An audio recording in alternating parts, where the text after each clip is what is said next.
Well, hey everyone. It's a Monday night sports algorithm recap. We're recording this early on Tuesday, November 16th. We're talking about November 15th's games. We're going to talk about football first, then we're going to talk about hockey, and then we're going to have a long talk about college basketball and what I'm doing tomorrow for college basketball, which you will not see anywhere else. I'm going to do some really extensive programming in college basketball tomorrow, and I want to thank everybody that contributed today. 3 people paid me today for college basketball, so you're going to get 3 times the amount of work out of me for tomorrow, and we're going to need it. So I'll get to that at the end of the video. First of all, football Monday night. Somebody's got a case of the Mondays. I think it's Matt Stafford and the entire Rams team. I watched a good deal of this game, and I haven't seen so many bad throws out of Matt Stafford since he used to play with Detroit.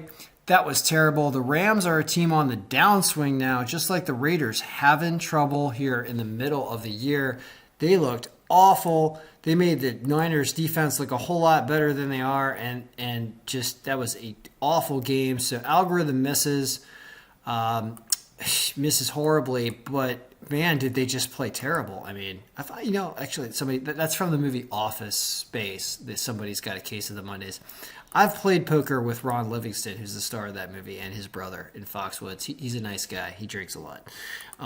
The entire Rams team looked like they were in Office Space because they were just miserable. So, hey, we lose some games sometimes. That's one of them. It sucks because it was one of the picks of the week.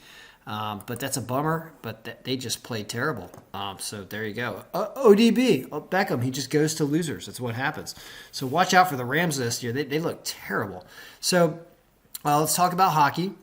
So let's look at our predictions before we have the scores. Yesterday, we thought Tampa Bay would win a game in an under, and we thought Detroit would win a game in an over. The final scores of those games were 4-1 Tampa Bay and 3-5 Columbus. And this Columbus-Detroit game was tied 3-3 with a minute and a half left. And Columbus got an interesting, a bounce. They even called it. The announcers called it. I caught a little bit of this game too. They're like, wow, they just got the bounces. They threw it in from the point and it just deflected off somebody. Goalie didn't see it, and all of a sudden it's 4-3. That's the way hockey is. And then they get a goal with 2 seconds left, so you don't even win with Detroit covering 1.5. But you do win with the over. So I gave you 4 picks today. I said under, over, Detroit, and Tampa Bay. Tampa Bay wins. This game's under 5.5. This game's over 5.5. And Detroit loses. But they were up a couple times in this game, so I'm not too disappointed with what the algorithm did there. So that's hockey. We'll talk about more hockey tomorrow. And we'll talk about more football on Thursday. Now let's get into college basketball. Still a few games going. These are not gimme games up here, UCLA and Stanford. These games are still going on. And Stanford, UCLA here is winning.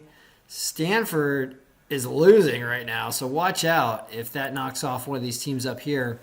But other than that, you can see, 14 games in a row, and hopefully these two will win and keep our streak of really hitting more than 8 or 10 at the top. That's good, but down here is not good. Down here was extremely choppy, and boy, Pepperdine somehow blows a game. I got asked about the Pepperdine game, and I was like, yeah, it is a good pick today. Where are you, Pepperdine? Boy, did they blow with 10. They were up 10 points with 5 minutes left, and they blow this game in overtime to Utah Valley. They actually looked like they got crushed, 74-86. They didn't. I mean, it was 71-71 in overtime. So I don't know what happened there.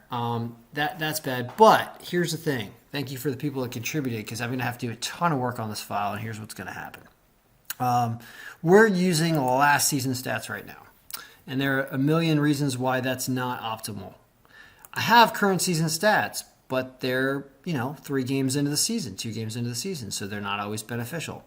Well, through the magic of programming and what we can do here, we're going to run 2 competing files tomorrow. You may have heard the term adversarial AI before. That's a term that refers to, having 2 competing algorithms compete with each other. Well, not only are we going to compete with a file that has last year's stats as the basis, but we're also going to compete with a file that has this year's stats as the basis. We're going to use this year's stats as our base, and we're going to have a line over here where we're comparing the team from this year with how they were last year. We're going to look at their power strength, this number, and we're going to look at their margins in the game. And when we do that, it's really going to help us tomorrow and for the next few weeks going forward as we fully migrate into current season stats, how to gauge when a team is substantially different this year than they were last year. And the team that comes to mind is, I don't want to curse, Duquesne. Duquesne should be a curse word because they lost the second time they lost for us this season. They were the pot of gold pick of the day, and they lost. That's because they stink this year compared to how they did last year. And until we get all the current season stats in there, we don't know that. So we're starting that tomorrow because this is unacceptable down here. Too many losses, even with a reason. I mean, a lot of these are away teams, but not all of them. You know, look at this. Like these away teams cover the spread down here. At least these three. So that was okay, but look at all this losing. I mean, that's like, you need to come up with a 31% bump to get rid of all those losing. That means the algorithm isn't working as good as it should because it doesn't have enough current season stats. So get ready for that video tomorrow. I'll put a ton of work in that tonight. Other than that, it was a choppy day, but it's to be expected. So that's the update for today. Hopefully Stanford and UCLA will win. Stanford trying to come back there. And UCLA now pulling away. And Santa Barbara needs to cover 7.5. We'll see if that happens. All right, guys. Good luck, everybody. May all your picks be winning. I will see you tomorrow. And thank you for all those that contributed. I really appreciate it. Good luck.